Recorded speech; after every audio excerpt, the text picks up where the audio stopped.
السلام عليكم اخواتي، كي دايرين؟ لاباس عليكم؟ نتمنى تكونوا بالف خير. معكم زكيه الفيري من قناه ويتزاكي نازا. قبل ما نبدا الفيديو ديال اليوم كنتمنى انكم تدعموني باللايكات ديالكم وبالتعليق ديالكم. ما تنساوش تبارطاجيو الفيديو مع الاصدقاء والاحباب باش تعم الفائده. وبالنسبه للناس اللي كيشوفوا القناه ديالي لاول مره، مرحبا بهم، يتسجلوا ويفعلوا الجرس باش يتوصلوا ان شاء الله بالجديد ديالي فضلا وليس امرا. الوصفه ديال اليوم ان شاء الله كما كتشوفوا وصفه اللي يعني ماشي حلوه كما معتاده، وانما بغيت نتشارك معكم واحد العشاء بغيت نصاوبو، ووصفه اللي جد رائعه، غراتان بالفيرميسيل، كيجي اروع ما يكون. انا صراحه كاين شي مكونات اللي بعض المرات كنزيدو مع على هذا الشيء، بحال مثلا الزيتون ما عنديش ماشي اشكال، الهريسه وكذلك حتى هي ما عنديش. مهم غادي نعدي بداك الشيء اللي عندي. كما كتعرفوا دابا حنايا في مرحله الحجر الصحي، فمن الاحسن اننا نلتزموا البيوت ديالنا وما نخرجوش الا للضروره القصوى. نبداو على بركه الله في المقادير. غادي نحتاجو ان شاء الله البصله. هنا انا دايره تقريبا واحد 2 بصلات كبار، ودايره فلفله خضراء. نورمالمون كتدار فيها الفلفله حمراء كتعطي واحد المذاق اروع، ولكن ما عنديش فاستعملت هنايا الفلفله الخضراء. هنا جبن موتزاريلا، بقى ليا حتى شويه ديال الجبن الاحمر كاين لتحت حتى هو غادي نقضي به. هنا البيض، هو صراحه كتشوفوا البيض البيض كتير، علاش؟ لانه بقى ليا من واحد الكيك، غتشوفوه معايا الكيك ديال بكريمه الليمون. بقى ليا البيض البيض وخلطته مع 3 ديال البيضات. التوابل، الفلفل الاحمر، الفلفل الاسود والملح. كما قلت لكم ممكن تستعملوا الهريسه. هنايا عندي الكفته تقريبا 400 غرام. انا غادي نستعمل هنايا الكفته ديال لا داند، ممكن تستعملوا ديال البقري او الغنمي، المهم لكم الخيار.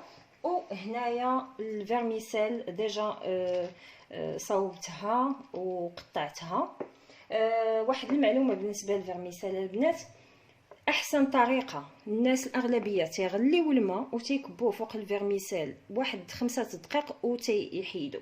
كاين اللي كاين سايله في تيتنسيس راه كتولي شعريه ما بقاش فيرميسيل، ولكن الطريقه الصحيحه هي انها كترطب في الماء بارد مده ديال 2 ساعات ولا حتى 3 سوايع، ماشي اشكال.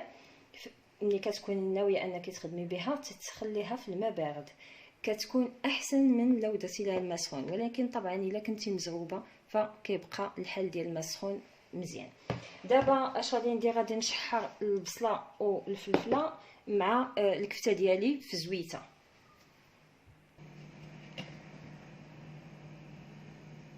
غندير الزيت،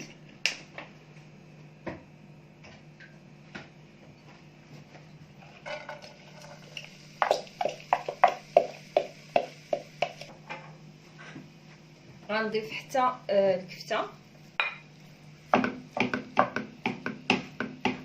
وخاصني نبقى نديرها بحال هكا باش نفرطتها مزيان.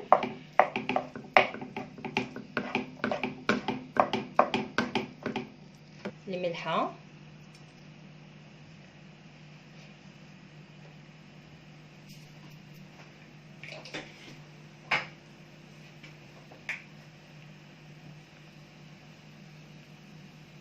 فلفل احمر، فلفل اسود. غادي نضيف حتى ربيع،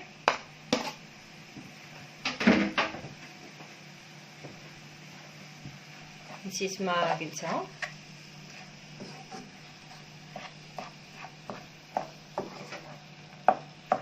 غادي نضيف حتى سكنجبير،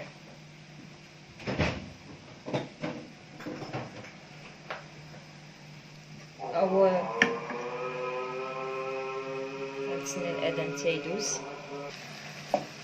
صافي الخليط ديالي تقلى مزيان. ها نتوما كي كتشوفوا ضفت له السكنجبير او الزنجبيل بودره، وضفت له صراحه حتى الكركم، كيعجبني انا الكركم حتى هو ضفت ليه. صافي غادي نطفي عليه دابا. الخليط ديالي غادي نصبو هنا.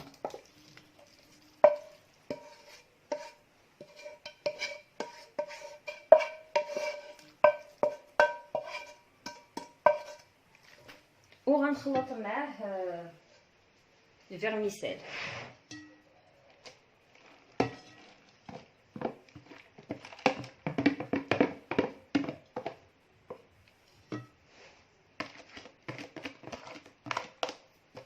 شي حاجه غطيح.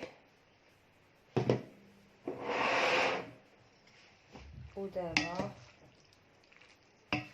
خاصني نخلط هادشي. صراحه هادشي خاصو يتخلط باليد. خلينا من الزواق، واخا هادشي سخون. او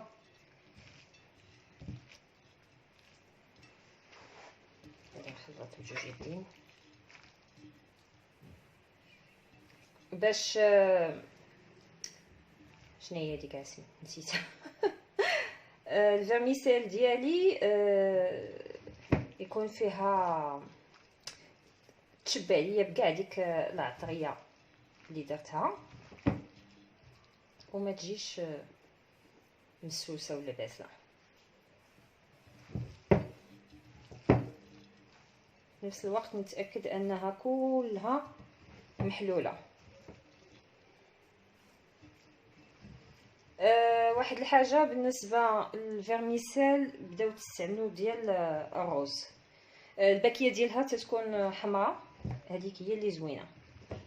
اما الاخرى ما كتغيرش الشكل ديالها، حتى لو استعملتو المطايب ما كيتغيرش الشكل ديالها. اما الاخرى تتغلط، كتولي بحال الشعريه كتنفخ.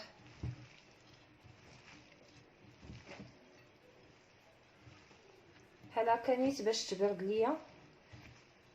ملي غادي نضيف معاها البيض،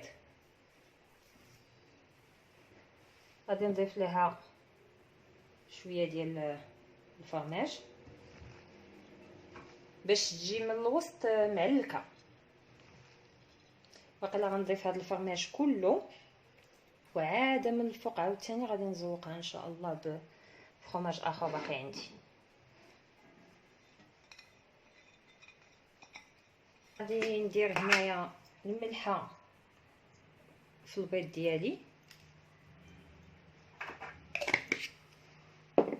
والبصل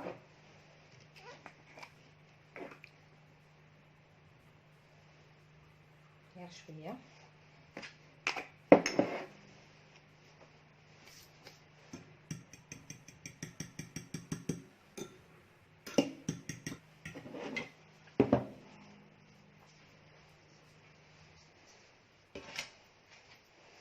دابا غادي ناخد الاناء اللي غادي ندير شي حاجه تحتو باش ما يديرش الصوت، وغادي نكب فيه هذا.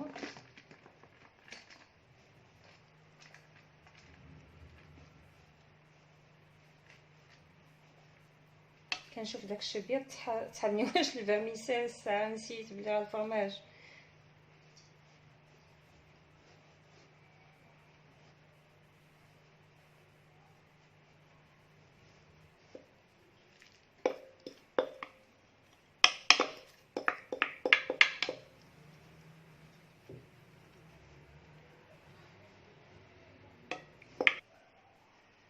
وغادي نكب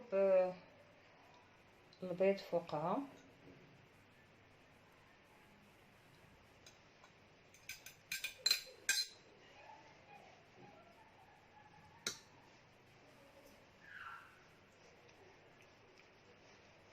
البيض طبعا كيبقى على حساب عدد الاشخاص، على حساب الكميه اللي عندكم. نقدر كاع نزيد شويه مازال البيض.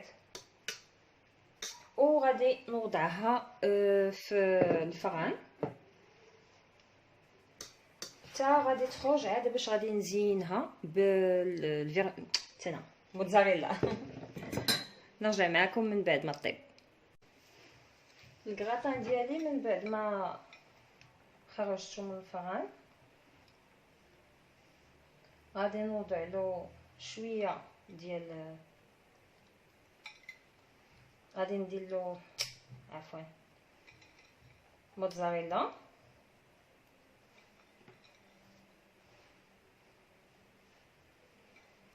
هي بداك الصهد ديالها راه غادي تذوب حيت كنخرج فهذا غتذوب. تبقى يلاه خرجتها اولا ممكن ندخلها دابا للفران واحد شويه. ها هو الكراتان ديالنا كيجي على هذا الشكل. كنتمنى انكم تجربوه راه كيجي رائع. دخلته للفران هانتوما كيجي معلك رائع. هانتوما ما عرفتش واش كيبان لكم معلك من الداخل حيت درنا له الفرماج حتى في الداخل. كنتمنى انكم تجربوا هاد الوصفه. انا غندوق. يا سلام جات رائعه. كنتمنى انكم تدعموني باللايكات ديالكم وبالتعليق ديالكم.